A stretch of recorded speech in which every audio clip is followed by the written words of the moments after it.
കോഴിക്കോട് പശുക്കടവിൽ ഒഴുക്കിൽപ്പെട്ട യുവാക്കളിൽ ഒരാളുടെ മൃതദേഹം കൂടി കണ്ടെത്തി. അക്ഷയരാജിന്റെ മൃതദേഹമാണ് കണ്ടെത്തിയത്. രണ്ടുപേരുടെ മൃതദേഹങ്ങൾ നേരത്തെ കണ്ടെത്തിയിരുന്നു.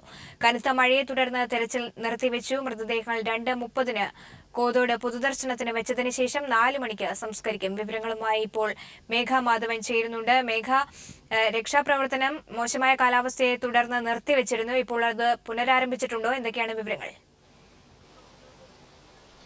സോമി, രക്ഷാപ്രവർത്തനം ഇതുവരെയും പുനരാരംഭിച്ചിട്ടില്ല. ശക്തമായ മഴയാണ് ഇതിന് മുകൾ ഭാഗത്ത് ഉണ്ടാവുന്നത് എന്നാണ് നമുക്ക് അറിയാൻ സാധിച്ചിരിക്കുന്നത്. അതുകൊണ്ട് തന്നെ താൽക്കാലികമായി രക്ഷാപ്രവർത്തനം നിർത്തിവെക്കാനുള്ള നിർദ്ദേശം ഇവിടെ രക്ഷാപ്രവർത്തനം നടത്തുന്ന നാട്ടുകാർക്കും പോലീസിനും ദുരന്തനിവാരണ സേനയ്ക്കും നൽകിയതായാണ് നമുക്ക് അറിയാൻ സാധിക്കുന്നത്. ഒപ്പം തന്നെ സോമി, കടവന്ത്ര ഭാഗത്തെ പുഴയ്ക്ക് സമീപം നിൽക്കുന്ന ആളുകളോട് മാറി നിൽക്കാനുള്ള ഒരു മുന്നറിയിപ്പ് കൂടി ഇപ്പോൾ നൽകിയിട്ടുണ്ട്. കാരണം എപ്പോഴാണ് ഈ മലവെള്ളപ്പാച്ചിൽ ഉണ്ടാവുക എന്ന് പറയാൻ സാധിക്കില്ല. അത്രയ്ക്കും ശക്തമായ മഴയാണ് നിലവിൽ അനുഭവപ്പെട്ടുകൊണ്ടിരിക്കുന്നത്. അതുകൊണ്ട് തന്നെ പരിസരത്ത് നിൽക്കുന്ന ആളുകൾ മാറി നിൽക്കണം എന്ന മുന്നറിയിപ്പ് കൂടി ഇപ്പോൾ നൽകുന്നുണ്ട്. ഏതായാലും രക്ഷാപ്രവർത്തനം ഇപ്പോൾ താൽക്കാലികമായി നിർത്തിവെച്ചിരിക്കുകയാണ്. നമുക്കറിയാം 6 പേരെയായിരുന്നു കടവന്ത്ര പുഴയിൽ കാണാതായത്. ഇന്നലെ രാത്രി തന്നെ ഒരാളുടെ മൃതദേഹം കണ്ടെടുത്തു.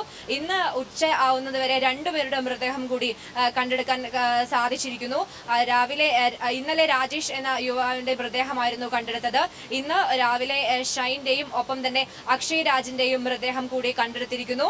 മറ്റു 3 പേർക്കായുള്ള തിരച്ചിൽ നേരത്തെയൊക്കെ വളരെ ശക്തമായി തന്നെ പുരോഗമിച്ചതാണ്. പക്ഷേ ഇപ്പം നേരിയ ശക്തമായ മഴ അനുഭവപ്പെട്ടുകൊണ്ടിരിക്കുന്നു.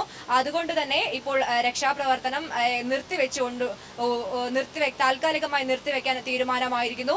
ഏകദേശം മഴയ്ക്ക് ശമനം ഉണ്ടായാൽ ഉടൻ തന്നെ രക്ഷാപ്രവർത്തനം പുനരാരംഭിക്കും എന്നാണ് നമുക്ക് അറിയാൻ സാധിക്കുന്നത്. നേരത്തെ തന്നെ മുഖ്യമന്ത്രിയുടെ ഇടപെടലിനെ തുടർന്ന് നേരത്തെ തന്നെ മന്ത്രിമാർ ഒപ്പം തന്നെ ജനപ്രതിനിധികളും ഇവിടെ തമ്പടിച്ചിരുന്നു. അവരായിരുന്നു രക്ഷാപ്രവർത്തനത്തിന് എല്ലാ തരത്തിലുള്ള നേതൃത്വവും നൽകിയത്.